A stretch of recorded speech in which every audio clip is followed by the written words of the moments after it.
What's up, everyone, and welcome to ClearTalk. So, in this video, we are going to be going back over some more stuff that latest news out of the Middle East, and going through some different articles about stuff going on, and that pretty much happened today. I know I said that I wasn't going to like update every single day, but this week has been pretty. It seems like it's going pretty heavy and news and events coming out of that area. So we are going to go over a little bit more stuff today, kind of really expanding a little bit on what we talked about yesterday, and then also stuff that actually happened today. So, but before we get to that, again, thank you if you are, watching and plugging into all this, these updates and stuff. So I want to ask, if you don't mind subscribing, like, share, all that good stuff. If you want to continue to get updates and things on video releases that I do, and if you also want to check out my other channels, they're right there. You can pause, check, whatever. Drummer, JMDPLAY, and then of course Discord is there. If you want to do a one-time donation, or if you want to join the nation up there, check that out as well. $3 a month there. So going on to events over there. So things seem to be escalating quite a bit, and we have some news about it's kind of a warning kind of stuff that we're hearing from Israel and even from the U.S. and stuff going into Lebanon. We have uh, news about and kind of talking through Hezbollah's like tunnels and stuff, and how flexible they actually are in their organization. We're going to go over that. And then we have some proposals and stuff that were apparently given by France, trying, I think, in somewhat uh, with the U.S., trying to propose a 21-day ceasefire for Lebanon, not Gaza, but Lebanon. So we're going to look at all those and go over that. So first up, we have from the Independent, we have here Israel gears up for Lebanon ground invasion after another day of heavy strikes. Now, we've been worried about some type of ground invasion happening. It seems like Israel has little by little they're sort of mapping out these attacks and this aggression on Lebanon in a very similar way that they did to Gaza. And there's been sort of passive kind of things being said by different members of the government and stuff. And so it's aiming up to be, they're already throwing out all the different talking points that they did in Gaza, with the weapons and stuff in homes and garages and all this kind of things, and how they use them as people as human shields, just all these different things. So it seems like they're just getting up the rhetoric and the propaganda and all that for the same kind of to validate them making these type of aggressions towards Lebanon. So Israel is preparing for a potential ground invasion of Lebanon, army chief said on Wednesday, as U.S. President Joe Biden admits all-out war is possible. And Sir Keir Starmer urged British nationals to leave the area immediately. Airstrikes in Lebanon are laying the groundwork for a possible operation to push Hezbollah back and safely return displaced Israeli citizens, said the Israeli Army General, Lieutenant General Herzi Haleva or Halevi. So this is this is kind of like their core thing where they're saying that because of the since October the 8th and Hezbollah doing the return, them going back and forth, Hezbollah's shooting out missiles and stuff they've been doing on and off this whole entire period that the aggression has been going on in in Gaza towards Hamas, that they were doing it to try to help, is really to try to keep the Israeli army, the IDF and stuff, busy, trying to pull resources, to try to help sort of halt things in Gaza as much as they could, although it really wasn't, to me, it really hasn't done a whole lot. I mean, honestly, they've been able to just do whatever they wanted to there, but that was their just way of trying to support Hamas and Gaza, the people of Gaza, since they had kind of, what for me, I understand that they had kind of solved their differences shortly before the acts of October 7th. As far as Hezbollah and Hamas, they previously, before that, they had kind of a falling out, and they weren't really getting along very well for a little while, apparently a few years or so, and but they had recently kind of gotten back together as far as communicating with each other and working together or whatever, being okay with one another. Anyways, so this was their way of trying to help Hamas and the people of Gaza out by doing these attacks and stuff. And because of that, you've had around 60,000 or so Israeli citizens that had to relocate away from the northern, parts of Israel towards Tel Aviv and stuff. And so they're very similar, in a very similar way to the people of Gaza, of course. And so Israel is upset about it. These people are upset about it. They want to go back to their homeland, their homes and stuff like that in northern Gaza. So Israel is, their idea is that they need to push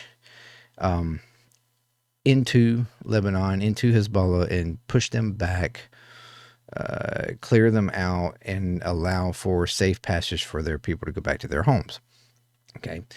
Ironically, this, not thinking that this is an issue for Gaza, people of Gaza who are been displaced now for months, millions of people, versus their 60,000.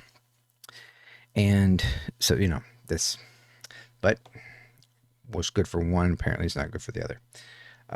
He told troops on Israel's northern border, the military is preparing the process of a maneuver, I guess that's, anyways, which means your military boots, your maneuvering boots will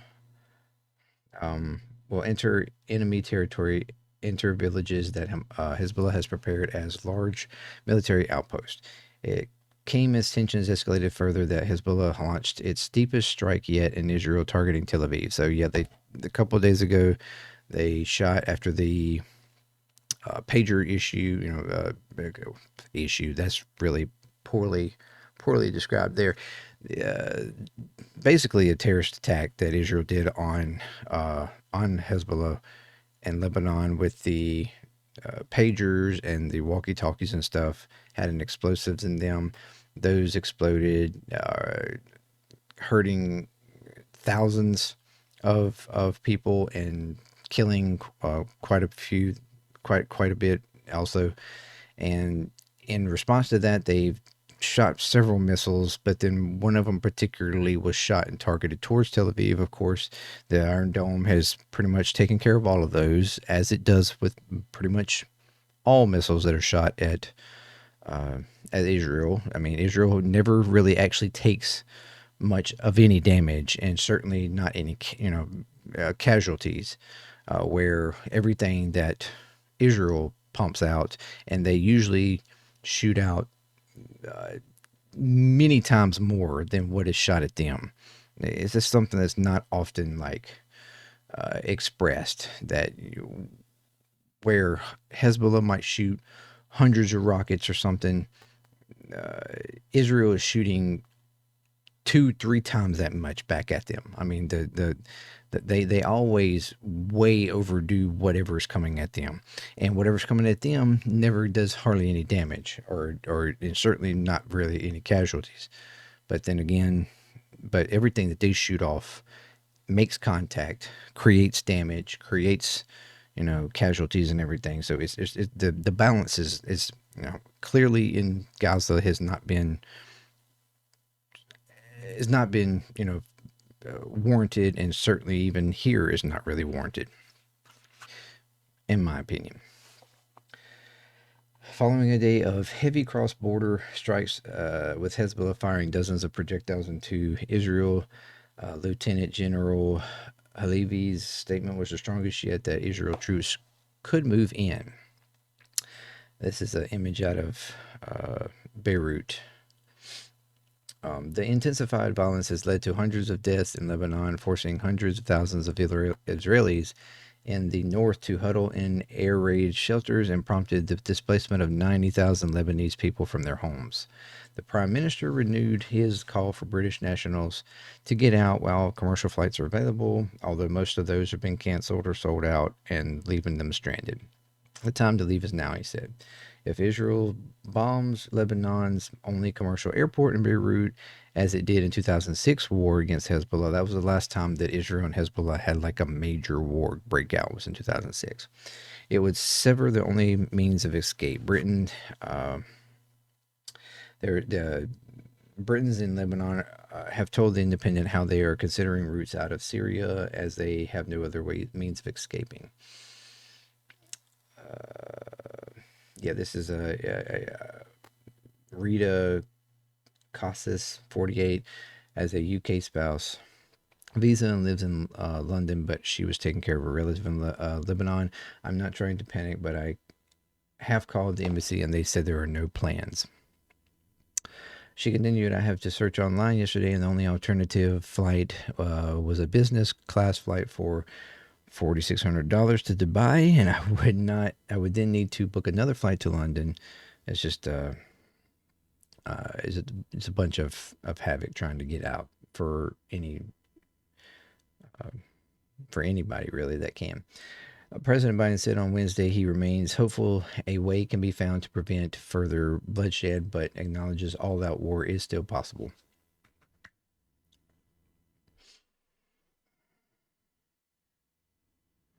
Fuck Biden at this point. Like, seriously. Biden has not tried anything. He's not trying. And it's really pissing me off. I plan to do a video on Biden, similar to one I did on Trump, with the rise and fall. This is going to be the rise and fall of Biden as president. So look out for that. The Iranian-backed Hezbollah group latest strike, it said in a statement, had targeted the Mossad spy agency headquarters in Tel Aviv, defense of Lebanon and its people. I'm trying to skip on down here. Hospitals in Lebanon have been filled with wounded since a sharp intensification of bombing on Monday, which was the country's deadliest day since the end of 1975 to 90 civil war. Roughly in one day, there's about 495 people. Well, one report was 495, another one was like 520 something, I think, roughly, people killed in one day. General Halevi's comments came after the Israeli military began activating reserve troops to send to its northern front. Israel's military said it would call up 2 reserve brigades, which consist of 6,000 to 10,000 troops, for operational missions in the north. Israel has suspended the zones it has been striking since Tuesday night, with attacks for the first time on the beach resort town of Jiyah, I guess, just south of Beirut, and Masra, whatever. The strikes also took place. Let's just continue. There were thousands of displaced people who fled from southern Lebanon were sheltering in schools and other buildings. More than 90,000 people have been displaced in Lebanon since Monday, the United Nations said on Wednesday, and that is in addition to the 1,696 people who have been displaced since October 2023. In northern Israel, about 60,000 people so far have evacuated because of a near daily attacks by by Hezbollah in Lebanon. We're going to skip this part too, because that's just going over. Hezbollah says it will not stop firing rockets at Israel until they halt their war on Gaza. Israeli Prime Minister Benjamin Netanyahu is headed to New York for a speech on Friday. Okay, so keep that in mind for now. So yes, they are. Seems like they're suiting up and getting ready for a potential ground invasion, possibly into Hezbollah, to push them back, uh, to allow for safe return. That's the argument, safe return for Israeli citizens. But I mean, there's no way in the world Israeli citizens be able to go back to their homes when they're still going to be. I mean, it's not like Hezbollah is going to just stop attacking or anything. And I'm gonna give you a reason why. Next, we have here from Reuters: Hezbollah's tunnels and flexible command weather Israelis' deadly blows. All right, so this is from Beirut, Jerusalem, Reuters. Hezbollah's flexible chain of command, together with its extensive tunnel network and a vast arsenal of weapons and missiles and weapons it has bolstered over the past year, is helping it weather unprecedented Israeli strikes. Three sources familiar with Lebanese militant groups' operations say. Israelis' assault on Hezbollah over the past week included targeting of senior commanders and the detonation of booby-trapped pagers and walkie-talkies has left the powerful Lebanese Shiite militant group and political party reeling. On Friday, Israel killed the commander who founded and led the group's elite Radwan force, Abraham Akil or Quil, whatever, something like that. And since Monday, Lebanon's deadliest day of violence in decades, health ministry says more than 560 people, among them 50 children, have died in the air brigades. The Israeli military chief of staff, Herzi Halevi, said on Sunday that Akil's death has shaken the organization. Israel says its strikes have also destroyed thousands of Hezbollah rockets and shells. But two of the sources familiar with Hezbollah operations said the group swiftly appointed replacements for Akil and other senior figures killed in Friday's airstrike in Beirut's southern suburbs. Hezbollah leader Saeed Hassan Nasrallah said in an August 1st speech that the group quickly fills gaps whenever the leader is killed. They have a organization set up that they can quickly put other people in place. Whatever leaders are killed, they can throw somebody else right in the spot. A fourth source, a Hezbollah official, said the attack on communication devices put 1,500 fighters out of commission because of their injuries, with many of them blinded and had their hands blown off. While this is a major blow, it represents a fraction of Hezbollah's strength, which a report for the U.S. Congress on Friday put at 40 to 50,000 fighters. But Nasrallah has said that the group has 100,000 fighters. So 1,500 really isn't much of a dent. Even if it is just 40 to 50,000, still not much of a dent. It's a pretty good force. Bigger than Hamas. Hamas is supposed to be around 30, roughly. 30, 35, something like that. This is certainly bigger. 40 to 50 is a little bigger than Hamas. I would argue that it's probably closer to this 100,000 mark, though. Realistically, probably is. Since October, when Hezbollah began firing at Israel, in October, support for its allies Hamas in Gaza, it was redeployed fighters to front line in the south, including some from Syria, and three sources say it has also been bringing rockets into Lebanon at a fast pace, anticipating a drawn-out conflict. The sources say, adding to the group that the group sought out to avoid all-out war. Hezbollah's main supporter and weapons supplier is Iran. The group is the most powerful faction in Tehran's axis of resistance of allied irregular forces across the Middle East. Many of its weapons come from Iran, Russia, or Chinese models. Are those models. The sources, who all asked not to be could not provide details on the weapons. Hezbollah's media office did not reply for any comment on the story.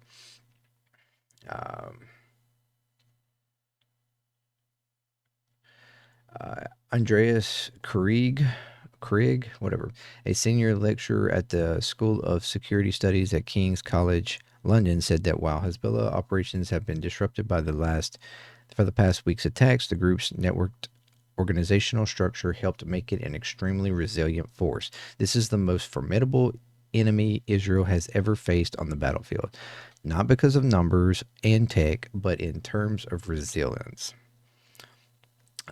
This is about the missiles. Fighting has escalated this week. Israel killed another top commander, Ibrahim Kwabizi, on Tuesday. For its part, Hezbollah has shown its capacity to continue operations, firing hundreds of rockets towards Israel in ever deeper attacks. On Wednesday, Hezbollah said it had targeted an Israeli intelligence base near Tel Aviv, more than 100 kilometers or 60 miles from the border.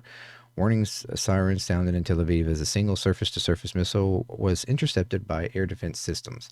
The group has yet to say whether it has launched any of its most potent precision-guided rockets, such as the Fatah 110, an Iranian-made ballistic missile with the range of 250 to 300 kilometers or 341.75 miles.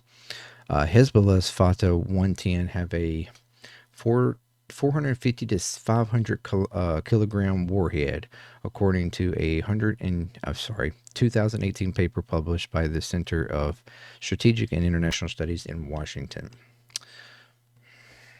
So pretty decent size. I don't know all completely, what that can do, but I'm assuming it can do some damage. Hezbollah's rocket attacks are possible because the chain of command has kept functioning despite the group suffering a brief spell of disarray after the pagers and radios detonated. One of the sources say the three sources said Hezbollah's ability to communicate is unpinned by a dedicated fixed line telephone network, which it has described as critical to its communications, continues to work, as well as by other devices. Many of its fighters were carrying old models of pagers, for example, that were unaffected by last week's attack.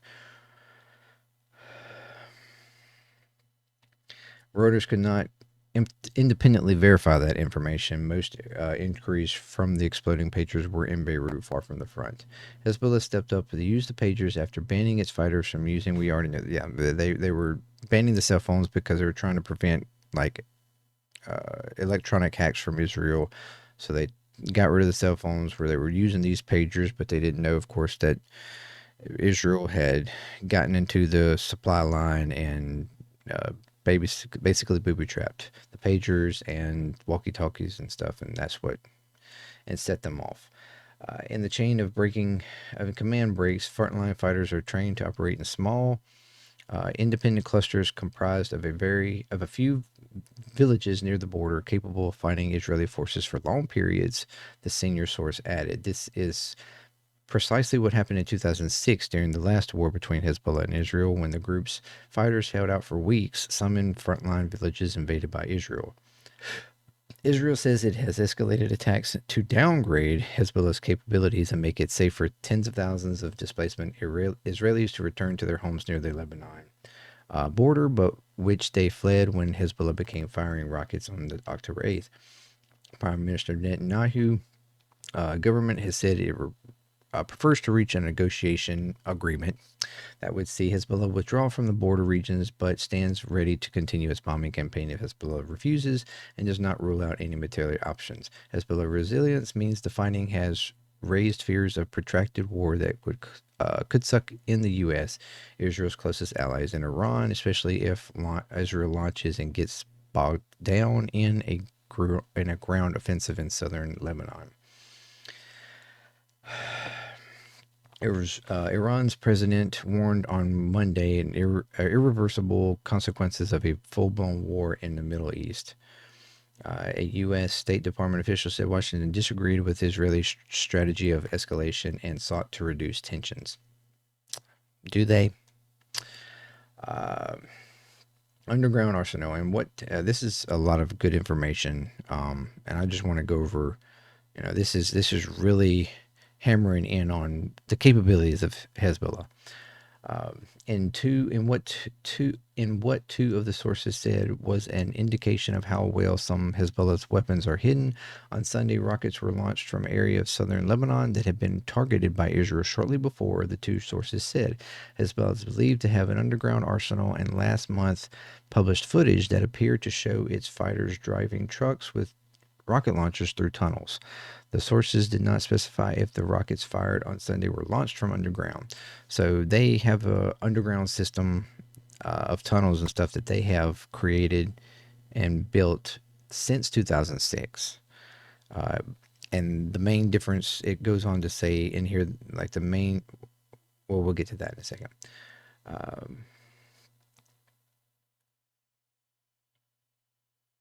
Israeli defense minister Gallant said one day's barrage had destroyed tens of thousands of Hezbollah rockets and munition.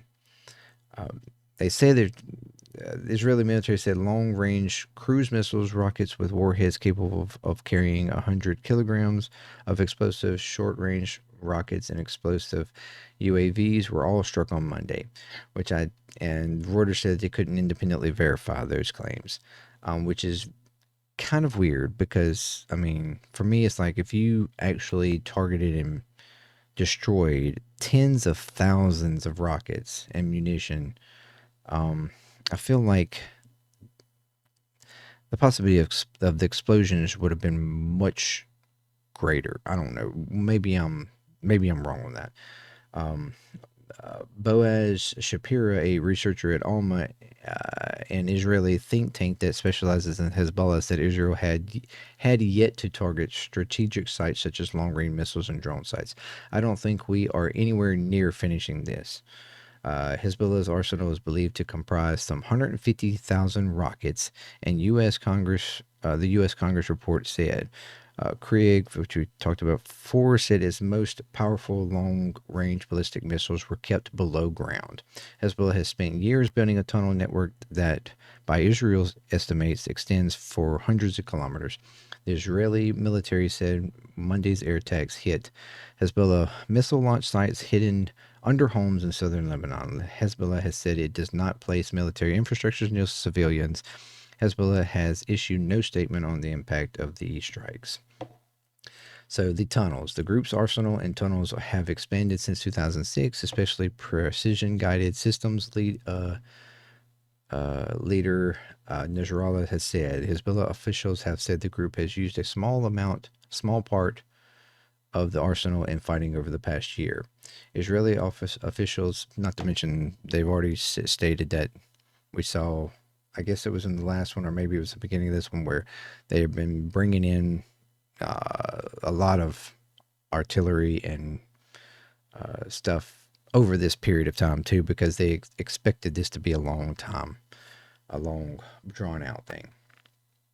Israel officials have said Hezbollah's military infrastructure is tightly meshed into the villages and communities of southern Lebanon, with ammunition and missile launcher pads stored in houses throughout the area. Israel has been pounding some of those villages for months to degrade the capabilities. A 2021 report by Alma, an Israeli think tank that specializes in Hezbollah, said Iran and North Korea both helped build up the network of tunnels in the aftermath of the 2006 war. Israel has already struggled to root out Hamas commanders and self-reliant fighting units from the tunnels crisscrossing through Gaza. It is one of our biggest challenges in Gaza, and is certainly something we could meet in Lebanon. Craig said that unlike Gaza, where most tunnels are manually dug into a sandy soil, the tunnels in Lebanon have been dug deep in mountain rock. They are far less accessible than Gaza and even less easy to destroy. So they have a somewhat of a similar setup to Gaza, with their underground tunnels going up underneath through the southern part, I'm assuming, of Lebanon. But these are dug into more mountainous, like actual dirt. They're harder to get to, and they're harder to destroy. Like, Israel said that they could drop those 2,000-pound bombs, and they're trying to to, like, I guess cave in the tunnels and stuff in Gaza. That kind of stuff more or less probably won't work with Hezbollah. And that's where they're saying they're holding all this military might that they have not yet exposed, or brought, used yet. Some of the more, the stronger artillery. And even though, they've taken quite a hit from the attacks and stuff that have happened over the past week, they still have resilience and they still are shooting rockets. It hasn't really stopped them, and they are apparently bound and determined to continue. So, Israel is in for it here. This is not the same as Hamas. This is a much more structurally, like, thought out group here, that has way more capability to actually do some damage, and if they wanted to. So this is something, most certainly, if Israel continues to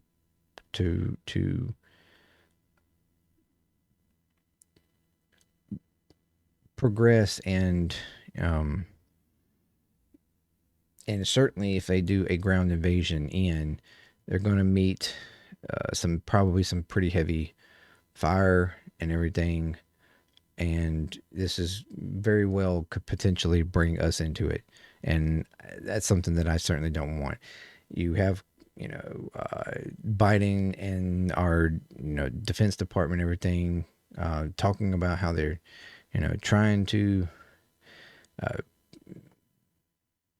press for them and urge them to not do anything, but it's like, you can't. At some point, you got to stop with the finger wagging. You got to stop with the stern words, and you just got to basically tell Netanyahu to stop. Or either you step back and be like, look, if y'all want to do this shit, you can do it, but we're not going to help you. And see, that's the issue, is that Netanyahu thinks that he can do whatever he wants with impunity, that we will help him no matter what. And unfortunately, I feel like that is the truth, because I feel like Biden does not have the wherewithal to actually go against it. I actually think in some way there's potential that he actually is okay with it. He's trying to throw out the, rhetoric and talking points that he, to try to save face, that he doesn't have a, that this is an issue, and, we want you to do better, and blah, blah, blah. But honestly, I think deep down inside, he doesn't care. And one other thing here. So France proposes, this is an AFP, not quite sure what that is, but France proposes 21-day Lebanon ceasefire in UN push with U.S. France on Wednesday unveiled a proposal for 21-day ceasefire in Lebanon in a UN diplomatic push, with the United States as the death toll amount from strikes by Israel against Hezbollah.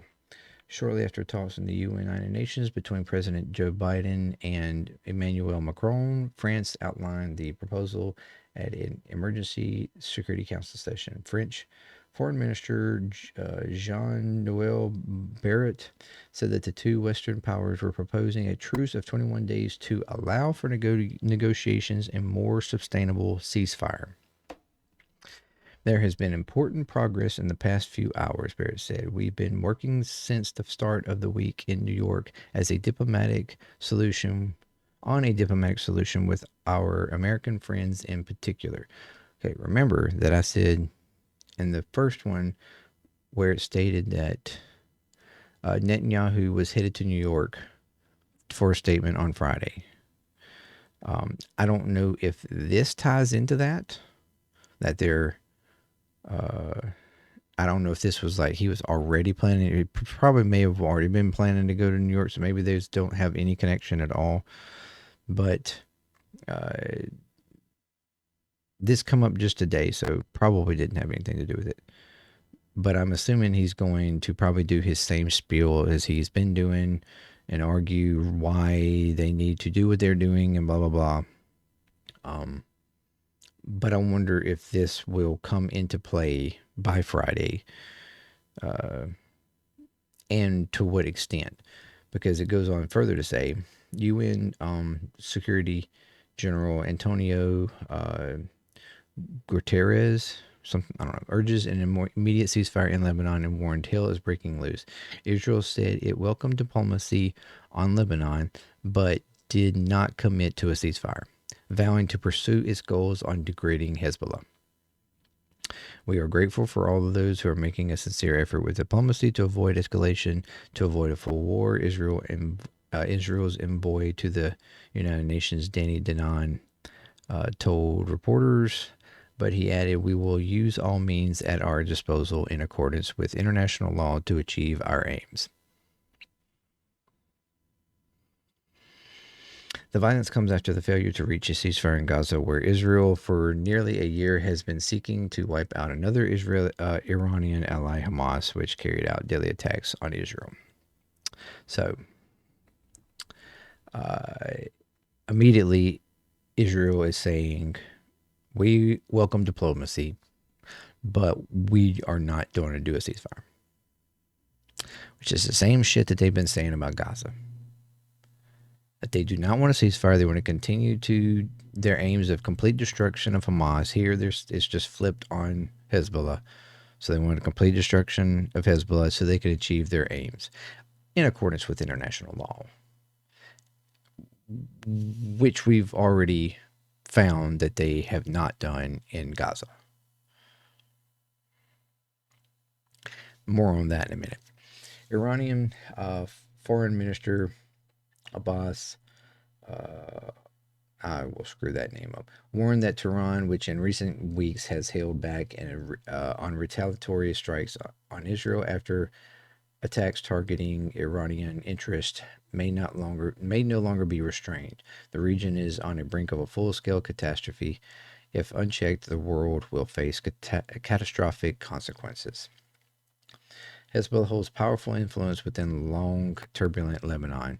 The country's foreign minister, asked by reporters if the ceasefire was possible, he said, hopefully, yes. Israel went ahead with the offensive in Lebanon despite repeated appeals by the United States to avoid a wider war. Risk of escalation in the region is acute, Blinken said, again, Buck Blinken, who has made 10 trips to the Middle East.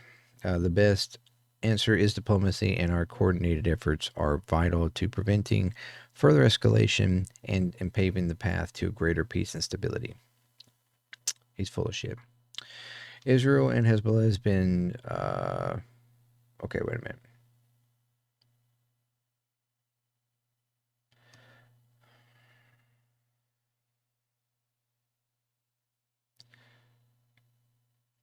Hundreds have died and thousands have been displaced since Israel launched its strikes, with the Lebanese health ministry saying that another 72 people died on Wednesday. Diplomats said that the United States are no longer directly linking its struggling position for a Gaza ceasefire with Lebanon efforts. U.S. officials said their main goal was to avoid a wider conflict. An all-out war is possible, Biden said on The View. What I think is also the opportunity is still in play to have a settlement that could fundamentally change the whole region. That's a very concerning statement to me. Fundamentally change the whole region.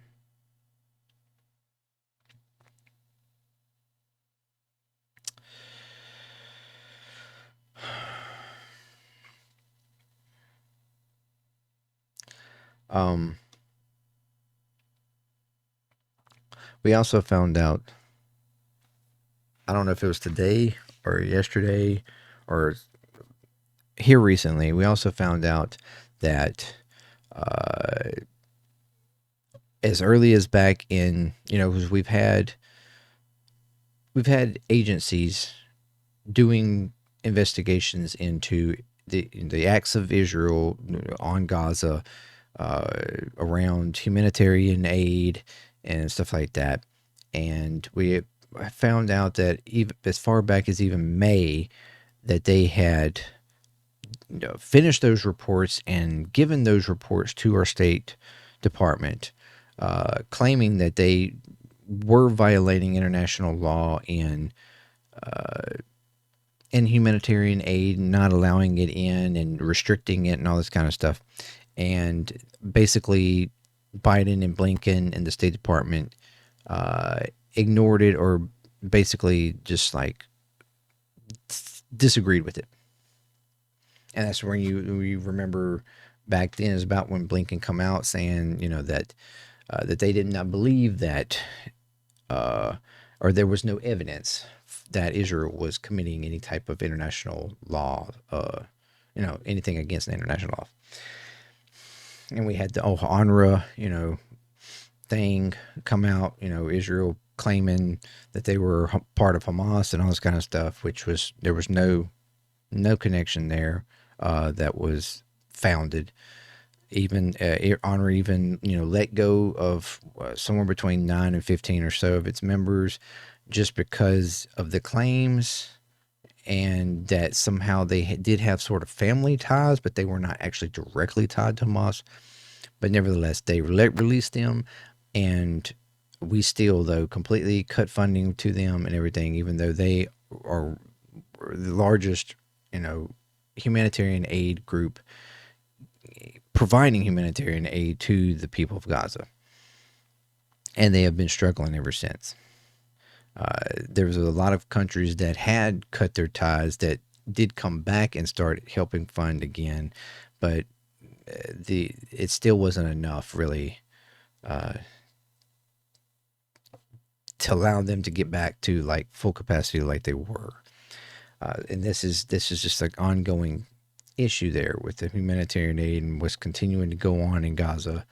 The bombing is still happening. There's still, schools and stuff that have been bombed even this week. And it's with more casualties, people being killed. And I mean, but it looks like Israel has turned its direction towards Hezbollah. So the stuff in Gaza is slightly decreasing because they are turning, and that's becoming now kind of the main front. And very likely will like push more towards that. But this is an ongoing issue, and they, so we already know, like I said, that they know that, Biden and Blinken and the State Department, everything knows that they've been covering for them, lying and covering for the fact that they know they have the evidence and from the investigations that Israel has been committing international law, as war crimes, and yet there's nothing. They're not doing anything about it. The ceasefire, nothing doing about it. We're not forcing them. We're not cutting off weapons. We're continuing to send that to them. And it's the easy. It's really all we had to do. All we had to do is just cut off weapons to them. And that would be enough to stop the war because they couldn't continue.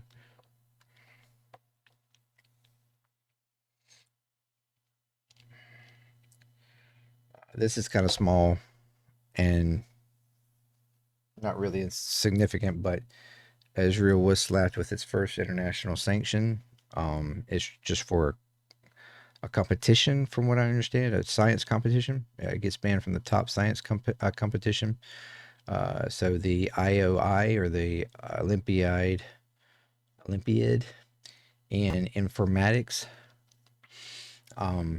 committee, has voted to ban Israel from competing in the 2024 competition, competing under the Israeli flag. Let me try to get this straight. In response to the war. So what they're going to do is they're going to allow, Israel has 4 students that will compete in this competition.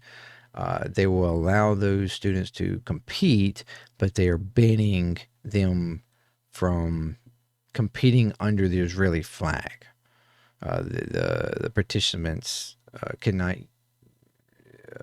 and Israel will also not be recognized as a participant.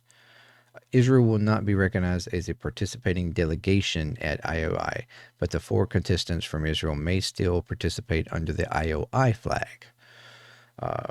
So, but even though, they have made this statement and they've done this sanction and ban from them, here's Israel's response. A decision to sanction Israel marks the first since the start of Israel's war against Hamas. Israel's Minister of Education told Ynet News Wednesday morning that the IOI's decision will not happen. Israel will not be able to participate in the competition next year, but individually and not as an Israeli delegation under the Israeli flag, ?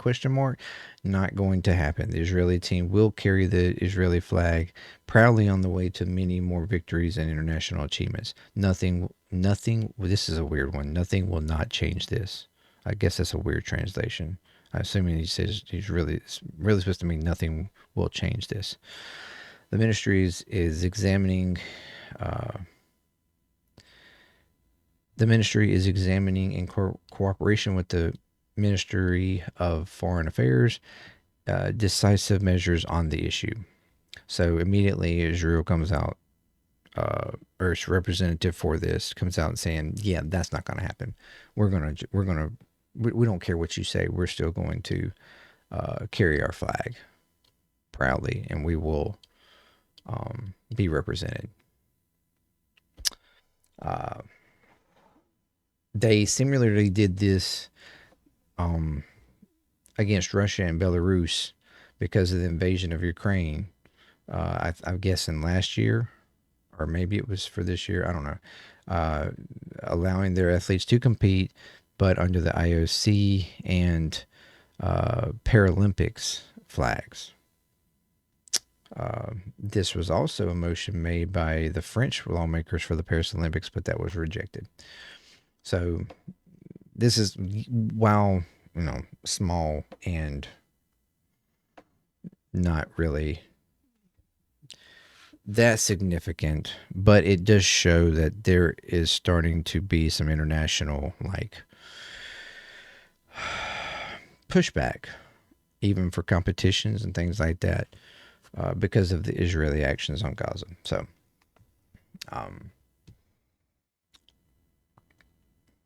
little small just note that I come across while I was looking into all this stuff.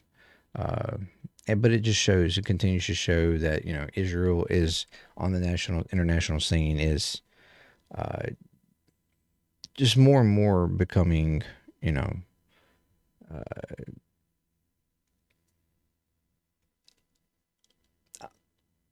outlier, and secluded, being seen as the rogue state that they are. And it's just crazy to me that we continue to, give our support, at least, our governmental and military support. I mean, we've got over 40,000 troops in the area right now, just waiting, sitting. And one thing I didn't mention yesterday is it's really kind of annoying to me that when we speak of, say, Hezbollah, Hamas, the Houthis, these other resilient groups and stuff in Syria and Iraq and stuff like that, that are all connected to Iran in some way or form or fashion, that they, it's always presented as, Iranian-backed, right? Iranian-backed Hezbollah, Iranian-backed Hamas, Iranian-backed Houthis. It's always this, that tangent on that, it's always pointing back to Iran. But yeah, when we talk about, say, Israel or, something like that, we don't sit there and refer to them with the caveat of, U.S. backed Israel, or, or the probably dozen more, UK backed or, France backed, German backed. I mean, Israel. Like we don't give that caveat. Uh, and that for me is in the Western uh, media, like it's always pointing back, like pointing the finger and putting blame on somebody when in if we're being accurate and we're being fair here, we could do the same thing with Israel. Iran, yes, is the most influential partner with these, Hamas, Hezbollah, Houthis, all these other groups. But the same goes with Israel. We have the biggest influence on them. But yet, in the same breath, we also would argue that Israeli has their own independence in making decisions. Same thing with these other groups. Hezbollah, Hamas, Houthis, the other groups, they have their own independence as well, their own, political and military strategies and whatnot. That, yes, they are influenced by Iran, but they still have their own militia where they can act, you know, just like Israel has been supposedly against us without our permission. They can do the same, even though Iran is telling them, hey, hold up, chill, hold. Uh, there can come a point where they just break from that and be like, we can't hold anymore. I'm sorry. And they break face and they show their might. I mean, but it just annoys me that's always, the case. We're always pointing back, and always bringing that caveat every time we talk about these groups. But yet we don't do the same thing when we're talking about someone like Israel or whatever, or even say Ukraine. It's not U.S. backed Ukraine, even though it's clearly that's the case. Same. I mean, in any of these places, it's frustrating to me that there's always, when it's against someone that we so for some reason consider an enemy, and it's assets that are around the area, was always that we're always adding that caveat, that connection purposefully, but we don't do it the other way around. That's just kind of annoying to me. But anyways, yeah, this is something that is quickly escalating and quickly getting out of hand. And if Israel does decide to go full on ground invasion, this shit is hitting the fan. And the bad thing is this is going to do nothing but, it is going to force us to have to make a decision. It's going more than likely is going to be backing them, which in turn is going to ultimately continue to hurt Biden. And in connection with that, it's going to hurt Harris. And ultimately is going to affect the election, which Netanyahu is perfectly okay with because he wants Trump back in there.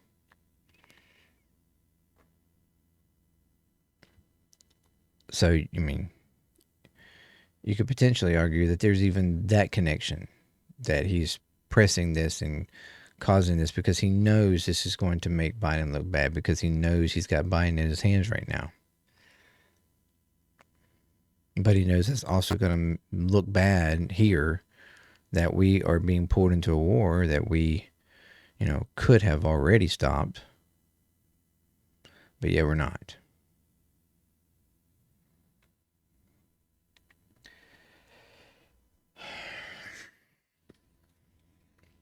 We seriously need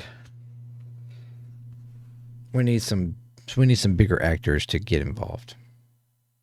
I don't know how well this proposal is going to work. And even so, would it be held? Would it be enacted? Would we force Israel to comply to it? We haven't forced them to comply to anything else, so I don't look for that to happen. But yeah, let me know what you think. This is it's so frustrating and annoying, and it pisses me off.